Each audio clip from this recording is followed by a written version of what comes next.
tell Sam how old your child is.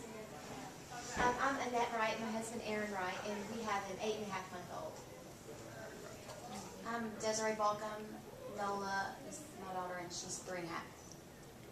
And Melissa Goganellis, and my son Christopher is 4.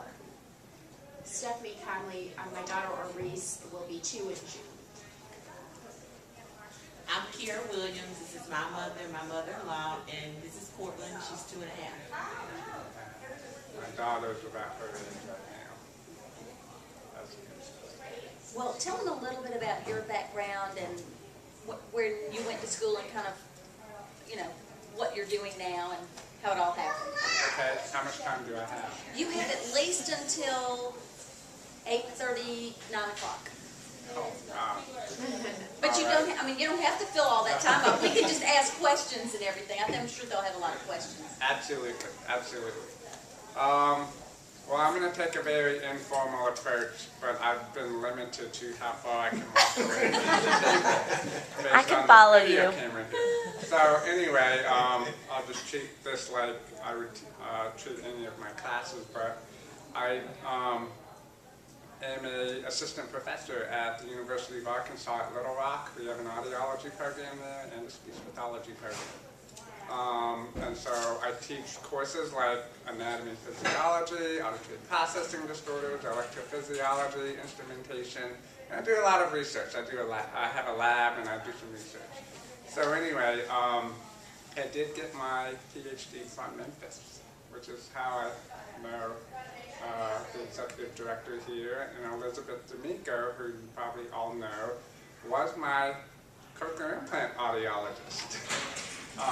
So I'll just go ahead and tell the story. I was born probably with normal hearing, and it wasn't until maybe I was 2.5, 3 years of age that a babysitter suggested to my parents that maybe I wasn't hearing very well.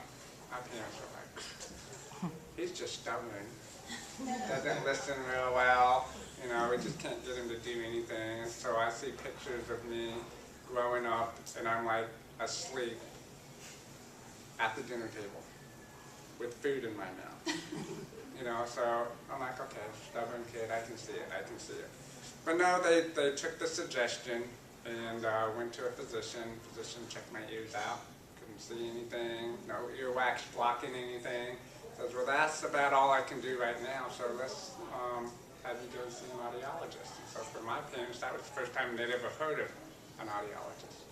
So I go, and because I was 2.5 years of age, and I'm 35 now, so some of the technology didn't exist then, like otoacoustic emissions or auditory brainstem responses, which we have now to help with newborn hearing screening. So back then, it was like, we don't really know.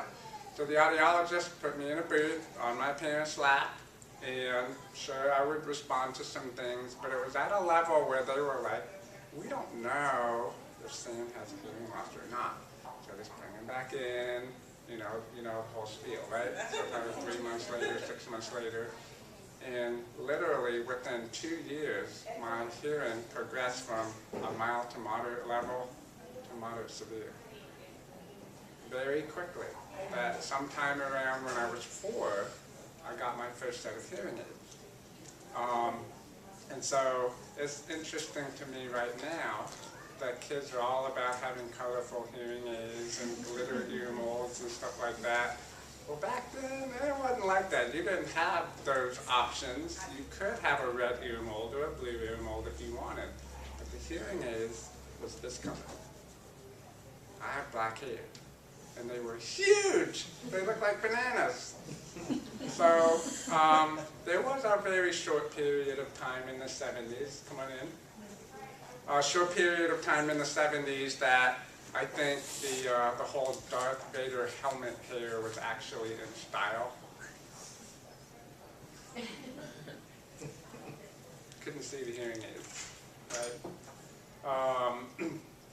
So there I was wearing hearing aids, and for me, I didn't really know that there was anything different about me until my mom was stripping me down to get ready to take a bath. She had the water drawn, and I just took off from her fingers and about to dive in. My mom's screaming after me. I don't know if I could hear that at the time. She finally catches me, turns me around, and she says, "Sam, you need to take your hearing aids off." I was like, okay, I'm different. I don't know how old I was then. But for me, that was like the first time in my life I think I realized that there was something different about me and there was going to be a lifetime of differences. So I do remember some things around that time. I was enrolled in a preschool program, kind of like this one, except I'm not sure if there were any kids that were sign language users, but the ones I do remember were oral. And there were some very clear differences. Now, my hearing loss didn't come about until I was 2.5, 3 years of age, so I kind of learned language already, and then it started affecting further language development. But some of these other kids were probably born deaf. And so that's a different challenge to have. You're trying to teach them oral and auditory language. And so I distinctly remember my mother laughing every time another kid would speak. Now, as an adult, I'm like, that's not the right reaction to have, you know? Yeah, some deaf people do talk funny. And later came to understand that that's my mother's coping mechanism. When she gets really uncomfortable with something, she kind of laughs it out. And so I imagine for her at that time, it was like devastating. Like for my mom, she's probably thinking, is that what my son's going to talk like? So I don't know, I've had people tell me, you know, you sound like you used to suck your thumb, or you had a pacifier most of your life, and you know, to some extent that might be true. Now, so I'm in preschool, and I am wearing these big banana hearing aids with this color. It was also the first time that I wore an auditory trainer. I don't know what they call them now. Do they still call them? FM system. The FM systems, even the auditory trainer was an FM system, but that's what they were calling them then. And so you're talking about a kid about that big with this big box, right, strapped onto you, cables coming up, and then ear molds. And so I've heard of stories of kids trying to dump their hearing aids in the toilet. Well, something that big doesn't go down the toilet drain very well. Today, some of those things can get lost. So there's that miniaturization of technology, which has been cool, and I think that's been a real blessing for people with hearing loss, because they don't want to have to carry around all this heavy technology. The other thing I remember about those auditory trainers is the microphone that the teacher wore, or the parent wore, or whoever wore it, was about this big, this long, and had a long antenna. And if you weren't careful, and you bent over to talk to the student, that thing would come and smack you right in the head. Now it's all lapel microphone, and you attach it to your belt or whatever. So I remember those days. I probably remember getting clocked in the head too. And then you'd want to sue the school or something. I'm just kidding.